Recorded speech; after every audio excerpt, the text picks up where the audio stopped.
నానిపై Machilipatnam Arpeta PS లో TDP నేతలు ఫిర్యాదు చేశారు.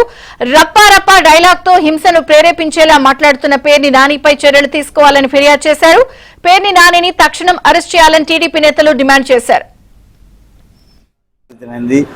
ఇలాంటి భాష ఉపయోగించి ప్రజలను రెచ్చగొట్టే విధంగా చేస్తున్నాడు. మొత్తం అన్ని నియోజకవర్గాలు కూడా ఎంత మెజార్టీ ఇచ్చారో ఒకసారి మీరు అందరూ గమనించాలి. ఈ రోజు కూడా మీరు ఇష్టం వచ్చినట్టుగా మాట్లాడుతున్నారు. ప్రజాస్వామ్యం అనుకుంటున్నారా? ప్రజలు కూడా మేము ఫీల్డ్ లోకి వెళ్ళినప్పుడు వార్డులో ఎంత భయపడే పరిస్థితిలో ఉన్నారో, రాబోయే రోజుల్లో ఇప్పుడు అధికారం లేకపోతేనే ఈ రకంగా ఉంటే రేపొద్దున అధికారం వస్తే ఏ రకంగా ప్రవర్తిస్తారో ప్రజలందరూ కూడా గమనిస్తున్నారు. కానీ పేర్ని నాని గారు ఒక సీనియర్ నాయకుడు అంటా ఉండి ఈ మాట్లాడటం చాలా సబబు కాదు. ప్రజాస్వామ్యం అందరూ కూడా గమనిస్తున్నారు. అందుకే ఆయన మీద మన ఆర్బర్ స్టేషన్ లో రిటర్న్ గా కంప్లైంట్ చేయడం జరిగింది. మాజీ మంత్రి పేర్ని నానిపై మచిలీపట్నం ఆర్పేట పిఎస్ లో కేసు నమోదైంది. వివరాలు పూర్ణ అందిస్తారు. పూర్ణ.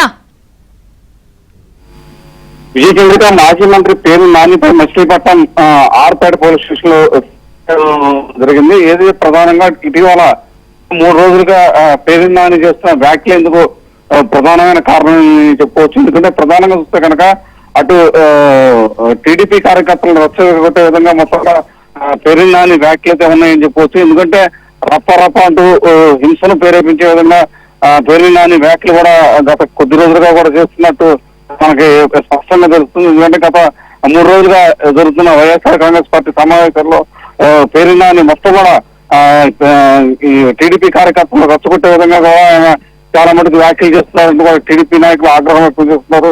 ఎందుకంటే పేర్ని నాని చేస్తున్న వ్యాఖ్యల పట్ల మొత్తం కూడా టీడీపీ నాయకులు తీవ్ర అభ్యంతరం కూడా వ్యక్తపరుస్తారు. ఎందుకంటే ఆయన వ్యాఖ్యలన్నీ కూడా టీడీపీ కార్యకర్తలని నాయకుల్ని రెచ్చగొట్టే విధంగా కూడా ఆయన తరచూ కూడా వ్యాఖ్యలు చేస్తున్నారు. ఇది సభ్య సమాజం సిగ్గుతో తల ఉంచుకునే విధంగా ఆయన కూడా వ్యాఖ్యలు చేస్తున్నారు కూడా మొత్తం టీడీపీ నేత అయితే చెప్తున్నారు. గత 3 రోజులుగా అంటే కృష్ణా జిల్లాలో వైఎస్ఆర్ కాంగ్రెస్ పార్టీకి సంబంధించిన మీటింగ్ లో తరచూ కూడా పేర్ని నాని ఇటువంటి వ్యాఖ్యలు కూడా చేస్తూ ఉన్నారు. ఇటీవల లేకపోతే కామర్ కావచ్చు, లేకపోతే గుడివాడు కావచ్చు, ఏ మీటింగ్కి వెళ్ళినా సరే రెచ్చగొట్టే విధంగా కూడా మొత్తం కూడా పేర్ని నాని ఇటువంటి వ్యాఖ్యలు చేస్తారు. ఖచ్చితంగా పోలీసులు దీని మీద అతనిపై చర్యలు తీసుకోవాలంటూ కూడా ఫిర్యాదులో పేర్కొనడం కూడా జరిగింది.